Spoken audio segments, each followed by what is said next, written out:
FBI started interrogating Arab students on campus, and I was among the very first to be interrogated. By the administration? By the FBI, yeah. FBI. And they had a list of really stupid questions. Are you a terrorist? That was the first question. Second question is, do you know any of the 9/11 terrorists? Just along those lines. But they were very polite about it, and so on. Started becoming an activist on campus, defending international student rights, etc. And after this case, the state district attorney came down and apologized to all Arab students and started sending lawyers with them as a result of the activism that I did. Great. So good things came out of it. Shortly afterwards, though, I was attacked by four men on campus, near campus, while on the way home for no other reason other than being an Arab. Afterwards, I had a decision to make. Either I go back home or fight that racism, and I wasn't going to let those bastards win. So I decided the best way to fight that kind of racism and extremism is to go to school children, ages 6 and 7, and talk to them and spread a very simple idea. You know, we're not all terrorists. And the way I did that is I used to use stories, because I'm a scary-looking guy for these kids.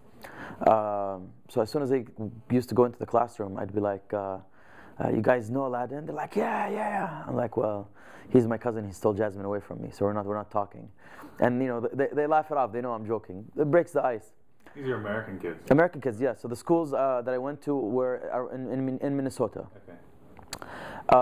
Then on the anniversary of 9/11, a 6-year-old girl stands up and says, Suleiman, what do girls my age play with in the Middle East? Is there an Arabic Barbie? And the boys go, yeah. Is there an Arab Superman? Is there an Arab Batman? And it hits me. Actually, no, there isn't. Started teaching myself how to draw. I could not get the idea out of my head. So started teaching myself how to draw on the internet. Dropped out of my master's, went back home, started my comic book company. To Jordan. And started my comic book company. And started doing comic books there.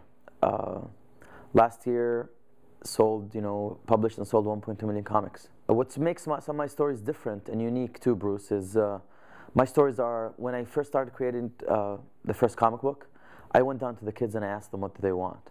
So one of my first creations is a story about, it's basically an Arabic X-Men that meets Mad Max. It's called Nar, N-A-A-R. And that means fire in Arabic. So it follows the story of a group of youth and teenagers who, in a post-apocalyptic Middle East, discover that they have superpowers. A character that can manipulate fire. We've seen that in every comic book. How can I make mine different in Arabic? According to ancient Arab mythology, our fire has 7 different types that correspond to different colors and different levels of power. And it ties in deep into Arabic mythology. So I'm using that. That's how you make that part unique to the kids over there. So what's really interesting is I let them just make a lot of decisions in the story. We made it together. And guess what they decided to do? They decided to wipe out all the adults. So there's no adults, only youth. I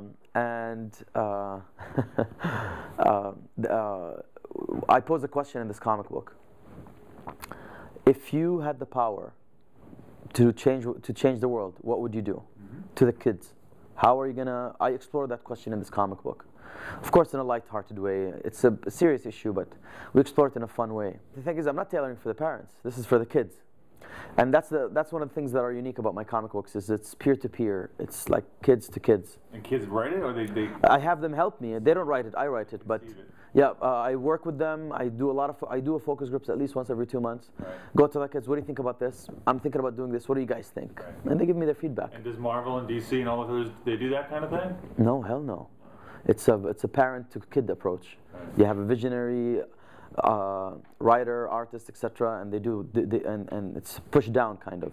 But for me, it's more bottoms up. On the other hand, the comic book fan base in the U.S. is growing up. It's getting older and older, and I think this is one of the reasons why working at a grassroots level with the kids will be able to have us create properties that they conceive as their own. Because the ultimate goal here is I want to use my comic books to spread a message of tolerance, unity. I want to change the way the Arab world sees themselves and the way the world sees us. You think, what gives you confidence that comics have the power, the potential to do what years of diplomacy and have not, or bombed? Well, my experience. Let me give you just a couple of examples. Yeah. When I started doing these comic books, I started getting a lot of fan mail, And all of a sudden I was shocked when I was opening it. A lot of young kids started writing me, sending me comic books that they drew after they read my comic books. With a wide range of stories. During one session, another girl comes to me and she's like, Suleiman, I have a secret. I'm like, well, what's your secret? She's 9 years old, man. And she's like, I don't want to tell, I haven't told anybody. I'm like, okay, it's okay, you can tell me. She's like, I want to be the first female astronaut in Jordan. And I'm like, you know what? If you promise me to follow on that dream, I'll tell you my secret. She's like, what's your secret? I'm like, well, I'm creating a first Arab spaceship story. And I'll make you the captain of that ship if you promise me to follow on that dream. So, you know, it's just through small examples like that kids start finding a voice of their own, and start finding positive role models, and start embracing the messages of unity and so on. And the other reason why I know that this is working, last year I published about 300,000 copies. And when I published those copies, Bruce, I was attacked outside my office by extremists over there. That's how I got this car. They didn't like what I was publishing and the kind of work that I was doing, and that shows me that I'm on the right path.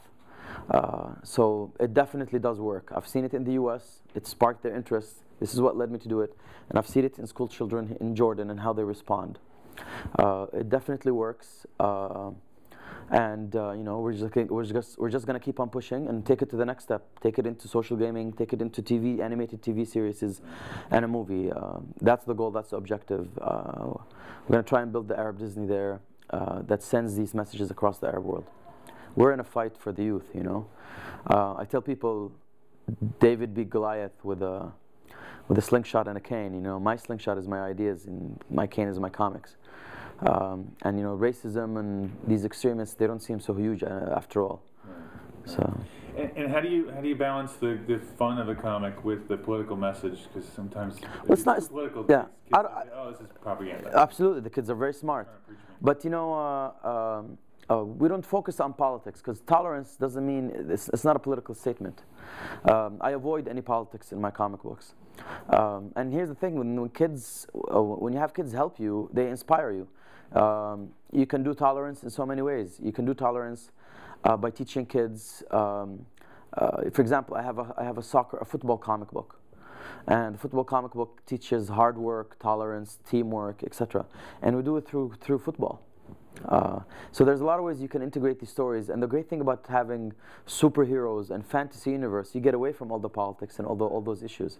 You have to be careful, of course. It's the Middle East, so you got to be very sensitive in terms of what type of content you put and how to avoid to offend anyone. You got to be very neutral. So it takes a little bit of time, but working with the kids and going to them and seeking advice on your properties and the comics and the stories, that helps out a lot. And tell me a little about the distribution of the comics throughout the world. I mean, it's not just Jordan. I started initially for comics only Jordan, but the way I did it is slightly different because distribution is a big problem. What I did, Bruce, was the following. I went to schools and handed the comic books directly to school children. It was handed to them directly in the classroom. I bypassed all the adults, all the bookstores, all that kind of stuff. Of course, I worked with the King Abdullah Development Fund in Jordan to make that happen. But it turned out it was very successful. So in a way, I'm like I guess ideal to kids, but my ideal to them hope and you know, on comic books and contagious ideas. Mm-hmm. So that was an innovative way, and the way I did it too is we went and sought funding for the comic books. So we figured out a way to make them for kids for free by getting funding from private sector and other entities, including the fund, to help spread those messages. How are we also making change? To go back to that question a little bit more, you know, while I was working on these comic books, I thought to myself, I think it's about time we have an Arabic James Bond. Mm-hmm. And let me see here. Guess what? Her name is Element 0091. So the first Arab James Bond is actually a woman in the Arab world. And that's how you create change. License to Kill? You have to read the comic book to find out.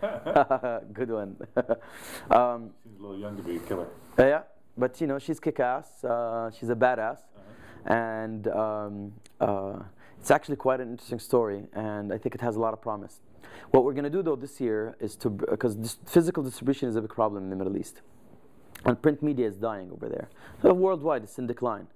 So that's when I thought to myself, you know what, we need to innovate. How can I take the same stories, the same messages, and push them out to the kids in a new digital and social age?